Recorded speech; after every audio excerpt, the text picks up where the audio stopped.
Hello friends, ಎಲ್ಲರಿಗೂ ನಮಸ್ಕಾರ. Welcome back to Sirimane ಅಡುಗೆ. ಬನ್ನಿ, ಇವತ್ತು ಒಂದು ಈಸಿಯಾಗಿರೋಂಥ ಲಂಚ್ ಬಾಕ್ಸ್ ರೆಸಿಪಿನ ನಾನು ನಿಮ್ಮ ಜೊತೆ ಶೇರ್ ಮಾಡ್ಕೊಳ್ತಾ ಇದ್ದೀನಿ. ಲೆಮನ್ ರೈಸ್ ಮಾಡೋದು ಹೇಗೆ ಅಂತ ತೋರಿಸ್ಕೊಡ್ತೀನಿ.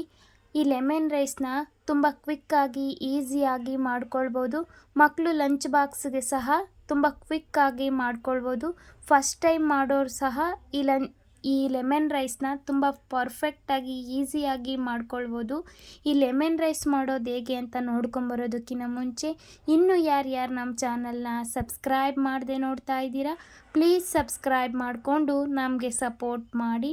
ಈ ಲೆಮನ್ ರೈಸ್ ಮಾಡೋದಕ್ಕೆ ಏನೇನು ಸಾಮಗ್ರಿಗಳು ಬೇಕು ಅಂತ ನೋಡ್ಕೊಂಬರೋಣ. ನಾನಿಲ್ಲಿ ಒಂದು 2 ಈರುಳ್ಳಿನ ಈ ಥರ ಸ್ಲೈಸ್ ಆಗಿ ಚಿಕ್ಕ ಚಿಕ್ಕದಾಗಿ ಕಟ್ ಮಾಡಿಟ್ಕೊಂಡಿದ್ದೀನಿ. 1 ಎಸಳು ಕರಿಬೇವು, ಸ್ವಲ್ಪ ಕೊತ್ತಂಬರಿ ಸೊಪ್ಪು, 1 ನಿಂಬೆಹಣ್ಣನ್ನು ತೊಗೊಂಡಿದ್ದೀನಿ, ಒಂದು ಸ್ವಲ್ಪ ಬೆಳ್ಳುಳ್ಳಿನ ಜಜ್ಜಿಟ್ಕೊಂಡಿದ್ದೀನಿ, 1-2 ಸ್ಪೂನಷ್ಟು ತೆಂಗಿನ ತುರಿ ಮತ್ತು ಒಂದು 7ರಿಂದ 8 ಹಸಿರು ಮೆಣಸಿನ್ಕಾಯನ್ನ ತೊಗೊಂಡಿದ್ದೀನಿ, 1 ಸ್ಪೂನಷ್ಟು ಕಡಲೆಬೇಳೆ ಉದ್ದಿನಬೇಳೆ ಮತ್ತು 1 ಸ್ಪೂನಷ್ಟು ಕಡಲೆ ಬೀಜನ ತೊಗೊಂಡಿದ್ದೀನಿ. ಒಗ್ಗರಣೆಗೆ ಸಾಸಿವೆ, ಜೀರಿಗೆ, ಸ್ವಲ್ಪ ಅರಿಶಿಣ, ರುಚಿಗೆ ತಕ್ಕಷ್ಟು ಉಪ್ಪು ಮತ್ತು ಮಾಡೋದಕ್ಕೆ ಎಣ್ಣೆ ತೊಗೊಂಡಿಟ್ಕೊಂಡಿದ್ದೀನಿ. ಇವಾಗ ಮಾಡೋದು ಹೇಗೆ ಅಂತ ನೋಡ್ಕೊಂಬರೋಣ. ನಾನಿಲ್ಲಿ ಒಂದು ಕಡಾಯಿನ ತೊಗೊಂಡು ಅದಕ್ಕೆ 2ರಿಂದ 3 ಸ್ಪೂನಷ್ಟು ಎಣ್ಣೆನ ಹಾಕ್ಕೊಂಡಿದ್ದೀನಿ. ಎಣ್ಣೆ ಬಿಸಿ ಆದಮೇಲೆ ಅದಕ್ಕೆ ನಾನು ತೊಗೊಂಡಿರೋಂಥ ಕಡಲೆಬೇಳೆ ಉದ್ದಿನಬೇಳೆ ಮತ್ತು 1 ಸ್ಪೂನಷ್ಟು ಕಡಲೆ ಬೀಜನ ಸೇರಿಸ್ಕೊಂಡು ಅದನ್ನು ಸ್ವಲ್ಪ ಒಂದು 1/4 ಭಾಗ ಚೆನ್ನಾಗಿ ಫ್ರೈ ಮಾಡಿಕೊಂಡು ಇದ್ರ ಜೊತೆಗೆ ನಾನು ತೊಗೊಂಡಿರೋಂಥ ಸಾಸಿವೆ ಜೀರಿಗೆನ ಹಾಕ್ಕೊಂಡು ಕಡಲೆ ಬೀಜ ಚೆನ್ನಾಗಿ ಕ್ರಿಸ್ಪಿ ಆಗೋವರೆಗೂ ಫ್ರೈ ಮಾಡ್ಕೊಳ್ತಾ ಇದ್ದೀನಿ. ಇದ್ರ ಜೊತೆಗೇ ನಾನು ಜಜ್ಜಿಟ್ಟಿರೋ ಅಂಥ ಬೆಳ್ಳುಳ್ಳಿನ ಸೇರಿಸ್ಕೊಂಡಿದ್ದೀನಿ. ನಿಮ್ಗಿನ್ನ ಜಾಸ್ತಿ ಕ್ರಿಸ್ಪಿಯಾಗಿ ಕಡಲೆ ಬೀಜ ಇರಬೇಕು ಅಂದರೆ ಫಸ್ಟೇ ಫ್ರೈ ಮಾಡಿ ಎತ್ತಿಟ್ಕೊಂಡು ಸಹ ಮಾಡ್ಕೊಳ್ಬೋದು.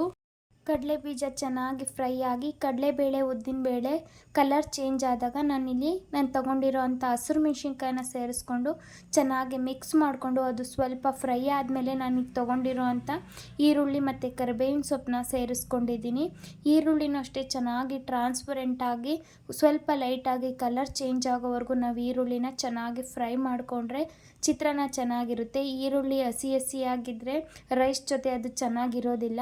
ಹಾಗಾಗಿ ಸ್ವಲ್ಪ ಚೆನ್ನಾಗಿ ಮಿಕ್ಸ್ ಮಾಡಿಕೊಂಡು ಒಂದು 1/4 ಭಾಗ ಅದು ಫ್ರೈ ಆದಮೇಲೆ ನಾನು ಉಪ್ಪನ್ನ ಸೇರಿಸ್ಕೊಳ್ತಾ ಇದ್ದೀನಿ. ಉಪ್ಪು ಮತ್ತು ಅರಿಶಿಣನ ಹಾಕೋದ್ರಿಂದ ಈರುಳ್ಳಿ ಬೇಗ ಸಾಫ್ಟ್ ಆಗುತ್ತೆ ಅಂತಲೇ ಹೇಳ್ಬೋದು. ನೀವು ನೋಡ್ತಾ ಇರ್ಬೋದು, ನಾನು ಈ ಥರ ಸ್ಲೈಸಾಗಿ ಕಟ್ ಮಾಡ್ಕೊಂಡಿದ್ದೀನಿ. ನೀವು ಚಿಕ್ಕ ಚಿಕ್ಕದಾಗಿ ಸಹ ಕಟ್ ಮಾಡ್ಕೊಳ್ಬೋದು. ನಾನು ಈರುಳ್ಳಿ ಒಂದು 1/4 ಭಾಗ ಫ್ರೈ ಆದಮೇಲೆ ಇವಾಗ ರುಚಿಗೆ ತಕ್ಕಷ್ಟು ಉಪ್ಪು ಮತ್ತು ಅರಿಶಿಣ ಪುಡಿನ ಸೇರಿಸ್ಕೊಂಡು ಸ್ವಲ್ಪ ಚೆನ್ನಾಗಿ ಫ್ರೈ ಮಾಡ್ಕೊಳ್ತೀನಿ. ನಾವು ಲೆಮನ್ ರೈಸ್ನ ತುಂಬ ಹಳದಿಯಾಗಿ ಮಾಡ್ಕೊಳ್ಬಾರ್ದು. ಅದು ಸ್ವಲ್ಪ ಲೆಮನ್ ಕಲರ್ ಇರಬೇಕು, ಆವಾಗ ತಿನ್ನೋದಕ್ಕೂ ಸಹ ಚೆನ್ನಾಗಿರುತ್ತೆ, ಟೇಸ್ಟು ಚೆನ್ನಾಗಿರುತ್ತೆ. ನಾವು ಜಾಸ್ತಿ ಅರಿಶಿಣ ಪುಡಿನ ಹಾಕ್ಬಿಟ್ರೆ ಅದು ಟೇಸ್ಟು ಚೆನ್ನಾಗಿರೋದಿಲ್ಲ. ನೀವು ನೋಡ್ತಾ ಇರ್ಬೋದು, ಈರುಳ್ಳಿ ಒಂದು 3/4 ಭಾಗ ಚೆನ್ನಾಗಿ ಫ್ರೈ ಆದಮೇಲೆ ನಾನಿಲ್ಲಿ ಅರಿಶಿಣ ಪುಡಿನ ಸೇರಿಸ್ಕೊಂಡು ಚೆನ್ನಾಗಿ ಮಿಕ್ಸ್ ಮಾಡ್ಕೊಳ್ತಾ ಇದ್ದೀನಿ. ನೀವು ಇದನ್ನು ತುಂಬ ಫಸ್ಟ್ ಟೈಮ್ ಮಾಡೋರು ಸಹ ತುಂಬ ಟೇಸ್ಟಿಯಾಗಿಯೇ ಮಾಡ್ಕೊಳ್ಬೋದು ಮತ್ತು ಬ್ಯಾಚುಲರ್ ಸಹ ಈಸಿಯಾಗಿ ಈ ರೆಸಿಪಿನ ಮಾಡ್ಕೊಳ್ಬೋದು. ನಾವು ಮಾವಿನಕಾಯಿ ಚಿತ್ರಾನ್ನ, ಎರಳಿಕಾಯಿ ಚಿತ್ರಾನ್ನ ಎಲ್ಲ ಯಾವ ಥರ ಮಾಡ್ತೀವಿ ಅದೇ ಥರನೇ ಈ ಚಿತ್ರಾನ್ನ ಮಾಡ್ಕೊಳ್ಬೋದು. ಆದರೆ ಲೆಮನ್ ರೈಸು ತುಂಬ ಟೇಸ್ಟಿಯಾಗಿ ಬರುತ್ತೆ. ಈರುಳ್ಳಿ ನೋಡಿ ಈ ಥರ ಚೆನ್ನಾಗಿ ಫ್ರೈ ಆದಮೇಲೆ ನಾನಿಲ್ಲಿ ತೊಗೊಂಡಿರೋಂಥ 1-2 ಸ್ಪೂನಷ್ಟು ತೆಂಗಿನ ತುರಿನ ಸೇರಿಸ್ಕೊಂಡು ಒಮ್ಮೆ ಮಿಕ್ಸ್ ಮಾಡ್ಕೊಳ್ತಾ ಇದ್ದೀನಿ. ಇದೇ ಥರ ಈಸಿ ಆ್ಯಂಡ್ ಹೆಲ್ತಿ ರೆಸಿಪೀಸ್ಗಾಗಿ ಸಿರಿಮನೆ ಅಡುಗೆ ಚಾನಲ್ಗೆ ಸಬ್ಸ್ಕ್ರೈಬ್ ಮಾಡಿಕೊಂಡು ನಮಗೆ ಸಪೋರ್ಟ್ ಮಾಡಿ. ನೀವು ಫ್ರೆಂಡ್ಸ್ ಆ್ಯಂಡ್ ಫ್ಯಾಮಿಲಿಗೆ ಶೇರ್ ಮಾಡೋದನ್ನು ಮರಿಬೇಡಿ. ನೋಡಿ, ಇವಾಗ ಈರುಳ್ಳಿ ಎಲ್ಲ ಚೆನ್ನಾಗಿ ಸಾಫ್ಟಾಗಿ ಈರುಳ್ಳಿ ಸಹ ಚೆನ್ನಾಗಿ ಬೆಂದಿದೆ. ನೀವು ಉಪ್ಪನ್ನ ಸಹ ಈ ಟೈಮಲ್ಲಿ ಚೆಕ್ ಮಾಡ್ಕೊಳ್ಬೋದು, ಬೇಕು ಅಂದರೆ ಇವಾಗ ಸಹ ಸೇರಿಸ್ಕೊಳ್ಬೋದು. ನಾನಿವಾಗ ತೊಗೊಂಡಿರೋ ಅಂಥ ನಿಂಬೆಹಣ್ಣನ್ನ ಸೇರಿಸ್ಕೊಳ್ತಾ ಇದ್ದೀನಿ. ನೀವು ಹುಳಿ ಎಷ್ಟು ತಿಂತೀರ ನೋಡಿಕೊಂಡು ಸೇರಿಸ್ಕೊಳ್ಳಿ. ರೈಸ್ನ ಮಿಕ್ಸ್ ಮಾಡಿದ ನಂತರ ಸಹ ನೀವು ಟೇಸ್ಟ್ನ ನೋಡಿಕೊಂಡು ನಿಂಬೆ ಹುಳಿನ ಸೇರಿಸ್ಕೊಳ್ಬೋದು.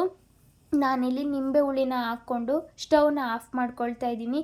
ನಾವಿಲ್ಲಿ ಬೇರೆ ಚಿತ್ರಾನ್ನಗಳಿಗೆಲ್ಲ ಗೊಜ್ಜು ಮಾಡಿ ಸ್ಟವ್ ಆನಲ್ಲಿದ್ದಾಗೆ ನಾವು ರೈಸ್ನ ಹಾಕ್ಕೊಂಡು ಮಿಕ್ಸ್ ಮಾಡ್ಕೊಳ್ಬೋದು. ಆದರೆ ಲೆಮನ್ ರೈಸಿಗೆ ಈ ಥರ ಸ್ಟವ್ನ ಆಫ್ ಮಾಡಿಕೊಂಡು ನಾವು ಹುಳಿನ ಸೇರಿಸ್ಕೊಳ್ಬೋದು, ಇಲ್ಲ ನೀವು ರೈಸ್ ಮೇಲೆ ಸಹ ಸೇರಿಸ್ಕೊಳ್ಬೋದು, ತುಂಬ ಟೇಸ್ಟಿಯಾಗಿ ಬರುತ್ತೆ.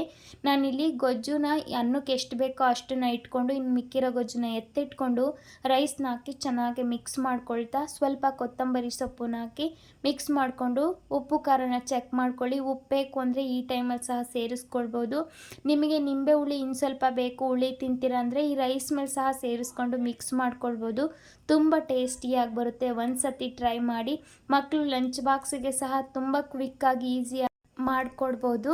ನೋಡಿ, ಈಸಿ ಆ್ಯಂಡ್ ಟೇಸ್ಟಿಯಾಗಿರೋವಂಥ ಲೆಮನ್ ರೈಸ್ ಒಂದು 5-10 ನಿಮಿಷದಲ್ಲೇ ರೆಡಿಯಾಗಿ ಹೋಗ್ಬಿಡುತ್ತೆ. ನಾವು ಅನ್ನ ಒಂದು ಮಾಡ್ಕೊಂಬಿಟ್ರೆ ಗೊಜ್ಜನ್ನ ತುಂಬ ಕ್ವಿಕ್ಕಾಗಿ ಮಾಡ್ಕೊಳ್ಬೋದು. ನೋಡಿ, ಈಸಿ ಆ್ಯಂಡ್ ಟೇಸ್ಟಿಯಾಗಿರೋವಂಥ ಲೆಮನ್ ರೈಸ್ ರೆಡಿ ಆಯಿತು. ನೀವು ಈ ರೆಸಿಪಿನ ನಿಮ್ಮ ಮನೆಯಲ್ಲಿ ಟ್ರೈ ಮಾಡಿ ನನಗೆ ಟೇಸ್ಟ್ ಹೇಗಿತ್ತು ಅಂತ ಕಮೆಂಟ್ ಮಾಡಿ ತಿಳಿಸಿ. ಹಾಗೆ ಇನ್ನೂ ಯಾರ್ಯಾರು ನಮ್ಮ ಚಾನಲ್ನ ಸಬ್ಸ್ಕ್ರೈಬ್ ಮಾಡದೆ ನೋಡ್ತಾ ಇದ್ದೀರಾ, ಪ್ಲೀಸ್ ಸಬ್ಸ್ಕ್ರೈಬ್ ಮಾಡಿಕೊಂಡು ನಮಗೆ ಸಪೋರ್ಟ್ ಮಾಡಿ. ನೆಕ್ಸ್ಟ್ ವಿಡಿಯೋದಲ್ಲಿ ಸಿಗ್ತೀನಿ ಫ್ರೆಂಡ್ಸ್. ಅಲ್ಲಿವರೆಗೂ take care, bye. Thank you for watching.